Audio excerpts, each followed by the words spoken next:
Wilderness is where you can be alone without being lonely, where humans do not rule but are being ruled by nature, where you can experience the raw beauty of living on the edge. Welcome to my channel Into the African Wilderness. My name is Piet van Dijk, and in this channel I will introduce you to some of the wildest and most beautiful places in Africa. The purpose of the channel is to give you a real-life experience. The focus of the channel is therefore not on the photography or on aerial shoots. This video is the first in a series about the Waterberg or Waterberg wilderness in the Limpopo province of South Africa. It starts with the most southern region of the Waterberg, the Marakele National Park. The Tswana name Marakele means place of sanctuary. Marakele is part of the UNESCO Waterberg biosphere, comprising 6,500 square kilometers or 2,500 square miles of conservation area. Marakele is just under 4 hours drive from Pretoria and immediately north of the town of Tabazimbi. It's therefore within easy reach of the Gauteng metropolitan areas. I apologize for the persistent call of the grey-headed bushshrike in the background. I think it somewhere heard about Twitter and insisted to be part of the soundtrack of this video. Marakele is a mountainous park with the highest region in the south, about 2,000 meters or 6,500 feet above sea level. The park is divided by a public road into two separate areas, a small southwestern plain and a large mountainous northeastern section. A tunnel beneath the public dirt road links the two areas. The southwestern plain. Access to the park and the southwestern plain is through the southern gate. The Bontle camping site is not far from this entrance. This rustic camp is unfenced, which means some wildlife may wander through the camp. The southwestern plain is the flattest part of the park and is a woodland with mostly thorn trees and silver cluster leaf trees.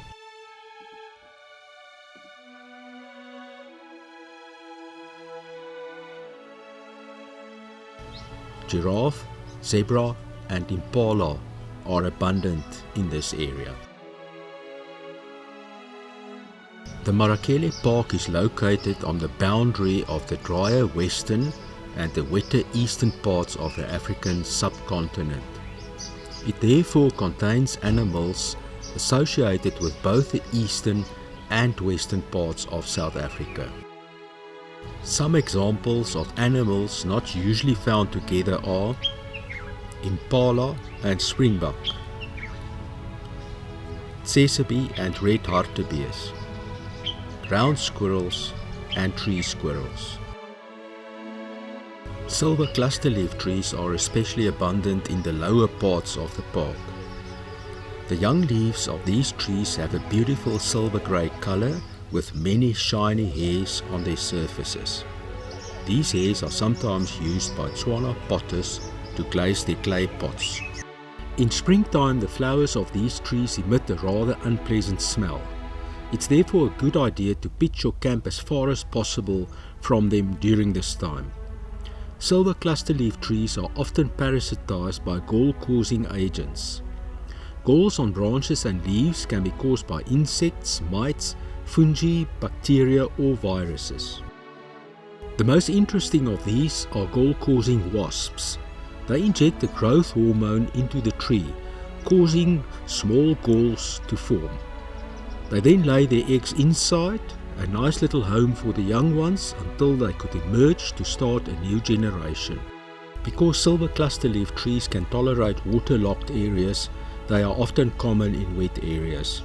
The trees are therefore important indicators of underground seepage lines. Ostriches often wander through the Bontle campsite. A few characteristics make these birds remarkable. They have 2 toes only, the one armed with a sharp claw. With this they can disembowel a human or an attacker, although ostriches are usually not aggressive. Because ostriches are too heavy to fly, they can run extremely fast, up to 70 km per hour or 40 miles per hour. This makes it possible for them to get away from predators. In drier areas, one male may have up to 3 females laying eggs in a communal nest. In wetter regions, ostriches may however be near monogamous. The male fiercely protects the nest, the only time when the male will be aggressive. Male ostriches share the incubation of eggs, usually during the night.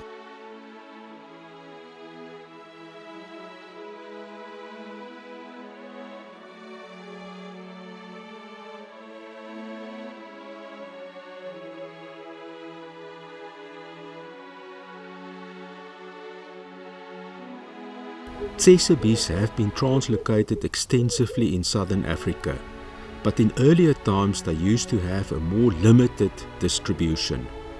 Known in East Africa as taupi, there are at least 3 subspecies of Tsessebe or taupi. Different species of animals may develop over time, especially when populations become separated by some kind of barrier. This allows the isolated populations to genetically develop along different lines, eventually resulting in different subspecies and later into separate species.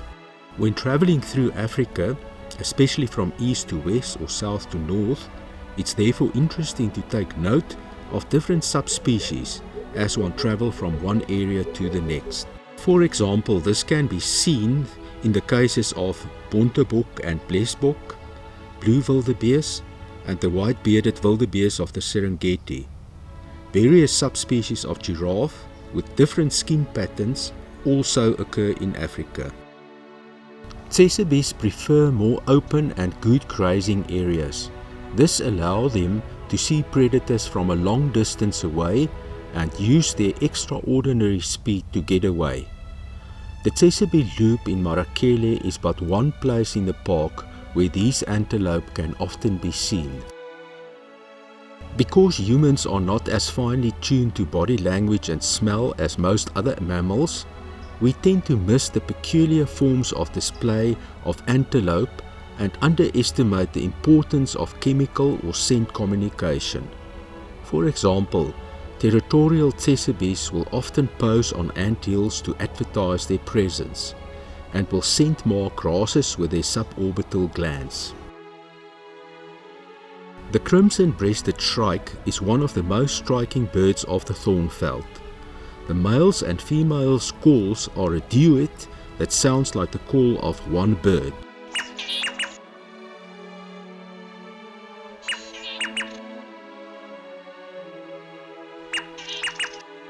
A rare yellow morph, red being replaced by bright yellow, is sometimes observed in this species.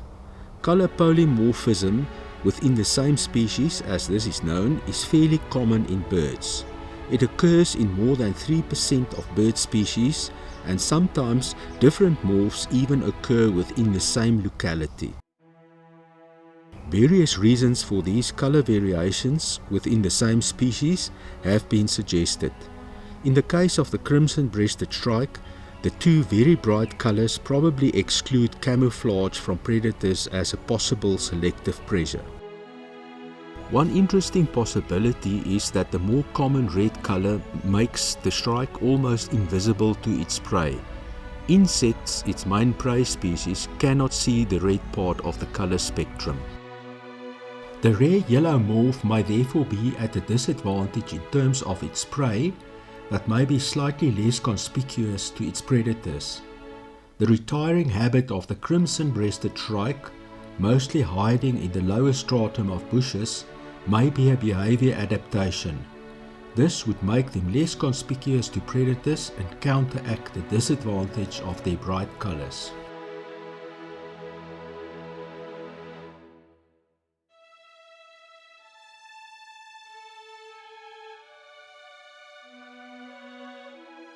The northeastern section of the park. As mentioned before, a tunnel links the two sections of the park. The northeastern mountainous area is particularly scenic and is also Big Five country. The so-called Big Five of African animals refers to elephant, rhino, Cape buffalo, lion and leopard. Although interesting, the term is neither scientific nor precise. Many people mistakenly think it refers to the 5 biggest or most dangerous animals in Africa. This is not true. If the term Big Five referred to the biggest animals in Africa, one would have to add hippo and giraffe to the list and leave leopard out.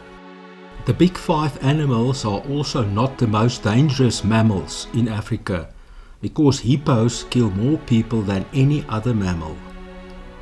Going back into history, it soon becomes clear the term Big Five was coined by macho big game hunters during the 1800s. It refers specifically to the 5 most dangerous big animals to hunt. The list therefore excluded hippos because they are quite easy to shoot when lazing around in hippo pools.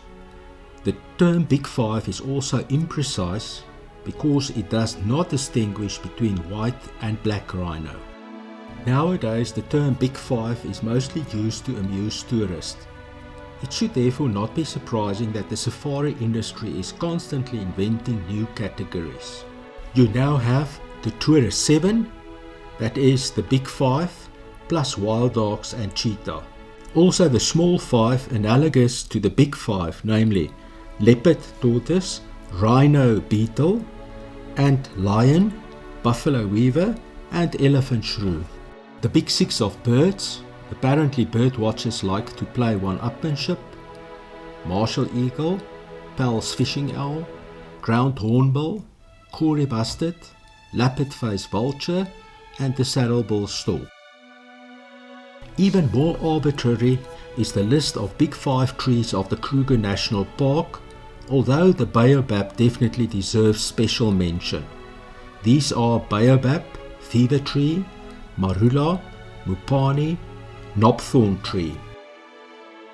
2 amusing categories of animals are the stupid 5, blue wildebeest, helmeted guinea fowl, nightjars, sun spider, and the sausage fly. The ugly 5, marabou stork, warthog, vulture, hyena, and wildebeest. Great fun, as long as you realize these categories are not really significant and often quite arbitrary. After exiting the tunnel, a narrow road climbs up to the lookout point at almost 2,000 meters. On the way, one is spoiled by the views of the mountain cliffs and a constantly changing landscape, gradually changing from woodland to more open flayland or marshland, and eventually to typically high-veld grassland with few trees.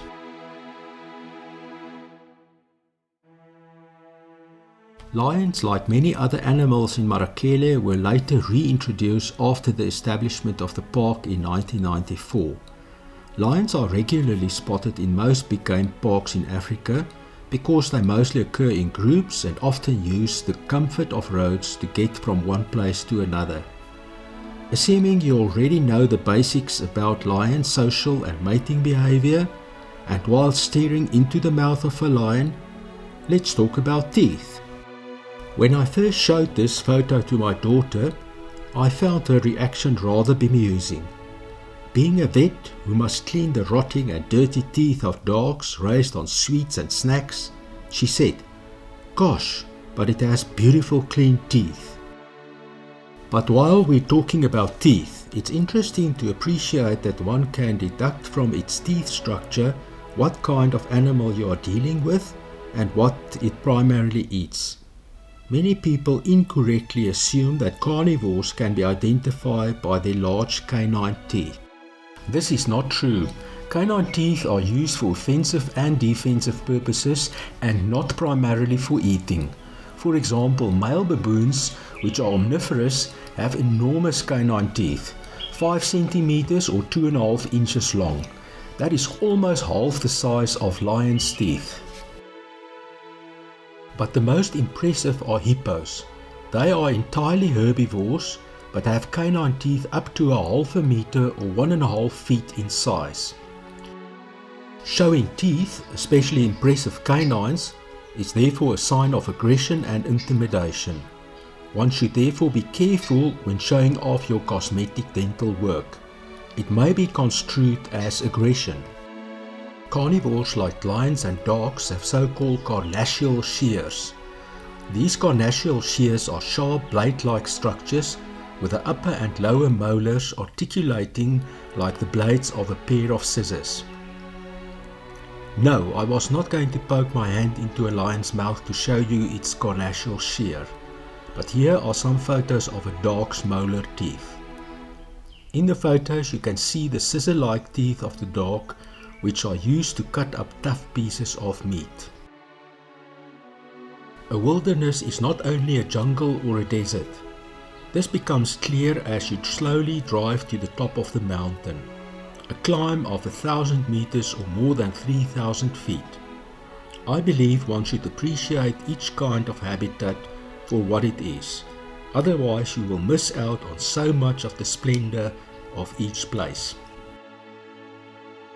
As one drives upwards, high mountain cliffs tower above you, and like the Blouberg mountain, this park also houses a large colony of Cape griffins or Cape vultures.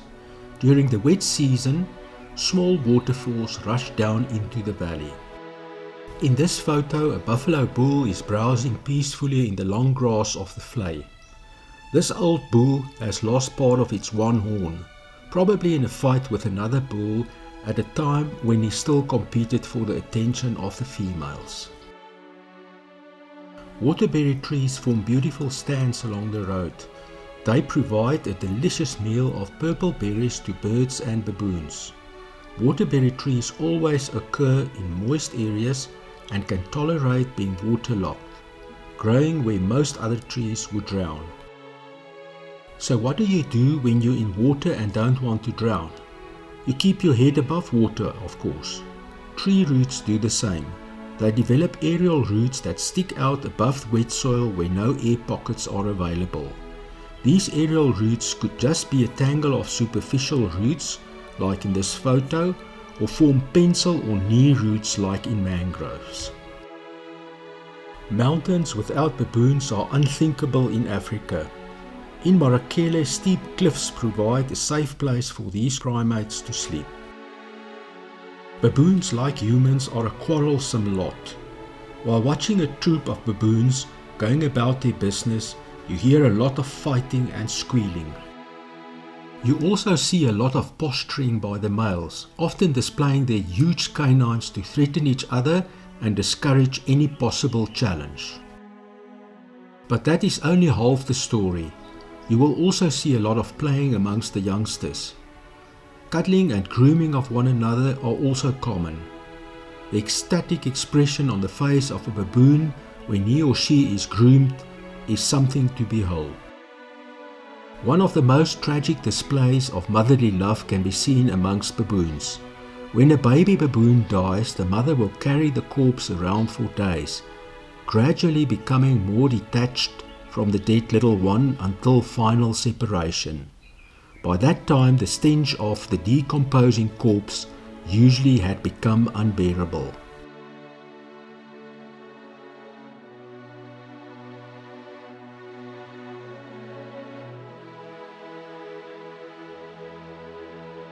At the top of the mountain, grumpy-looking Dassies or rock hyraxes are regularly seen.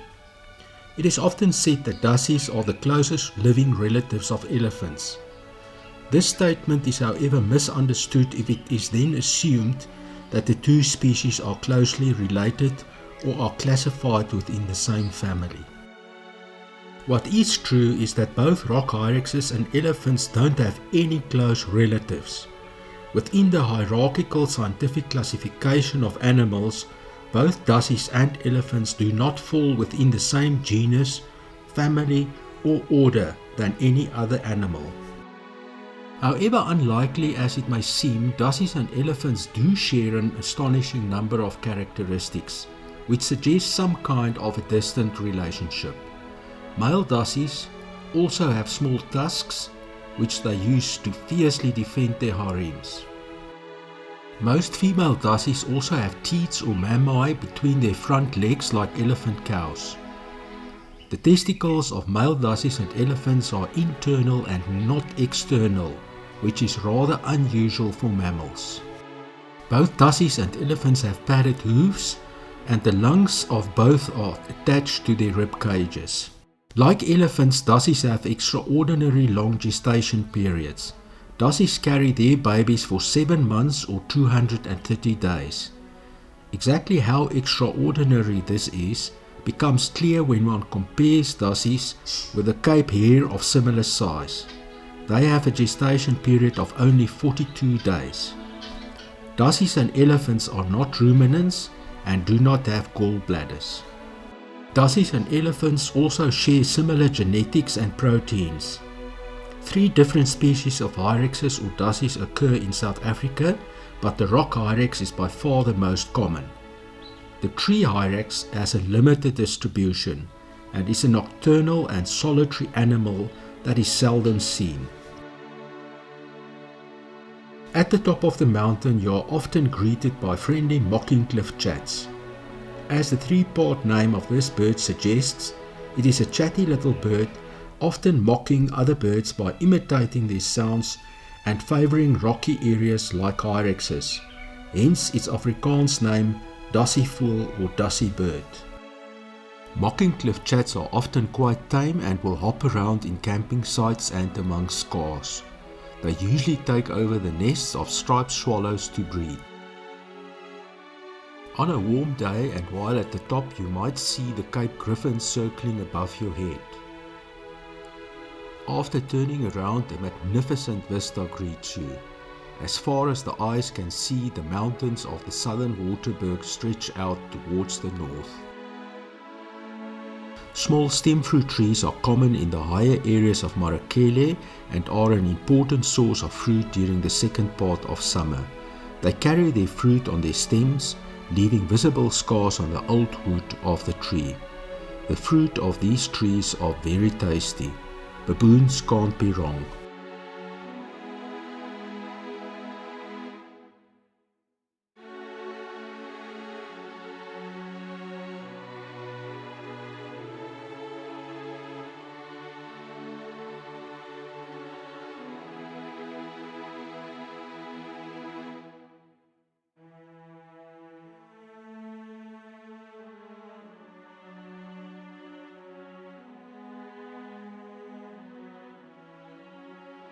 Marakele is one of the best places to see klipspringer. As the Afrikaans Dutch name suggests, this small antelope keeps to rocky habitat.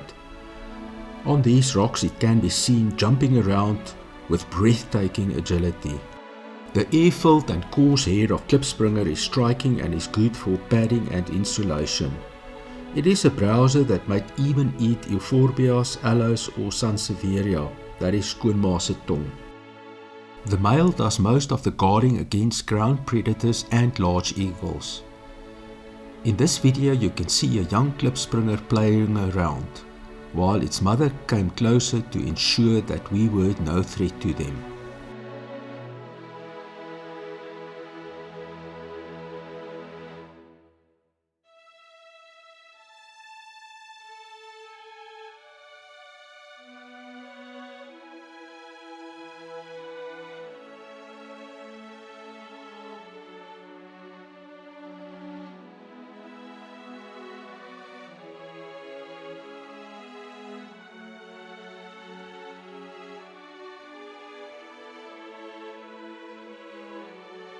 White rhinos keep mostly to grassy areas of the park, where they can be seen grazing with their broad square mouths. Except for its much larger size and mouths, white rhinos can be distinguished from black rhinos by its big shoulder hump, while the black rhino has a more hollow back. Almost 70% more male rhinos are born than females. This may surprise you, but it's probably an important adaptation in white rhinos because 50% of all natural deaths in males are due to fighting. The spoor of white rhinos can be distinguished from those of black rhinos by the indentation at the back of the footprint.